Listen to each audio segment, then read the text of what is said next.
దాదాపు 53, 54, 55 ఈ 3 డివిజన్స్ కలిపి ఈ రోజు 2 కోట్ల రూపాయల విలువ కలిగినటువంటి అభివృద్ధి కార్యక్రమాలు శంకుస్థాపన చేసుకోవడం జరుగుతా ఉంది. నిరంతరం ఈ కూటమి ప్రభుత్వం ఏర్పడిన తర్వాత ఈ 18 నెలల కాలంలో ఈ డివిజన్స్ అన్నింటిలో కూడా పెద్ద ఎత్తున అభివృద్ధి కార్యక్రమాలకు శ్రీకారం చుట్టడం జరిగింది.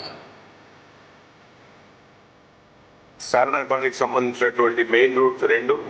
అలాగే అనేక కాలనీలు రత్నపురి కాలనీ దగ్గర నుండి పొంగరాజపేట వరకు సిసి రోడ్స్ కానీ డ్రైన్స్ కానీ అన్ని ఏర్పాటు చేసుకోవడమే కాకుండా స్థానికంగా ప్రజల కోరిక మేరకు అతి ముఖ్యమైనటువంటి ప్రధానమైనటువంటి సమస్య మీద దృష్టి పెట్టి కబేలా సంబంధించినటువంటి దాంట్లో కమ్యూనిటీ హాల్ కానివ్వండి, అలాగే వెల్ఫేర్ గ్రౌండ్ లో పిల్లలు అక్కడ కావాల్సినటువంటి తనకు తీసుకునేటువంటి అవకాశం కల్పించేటువంటి కార్యక్రమాలు, అలాగే అనేక కార్యక్రమాలు వాటర్ ట్యాంక్ నిర్మాణం దగ్గర నుండి అనేక కార్యక్రమాలు ఈ డివిజన్ సంబంధించినటువంటి కార్యక్రమాలు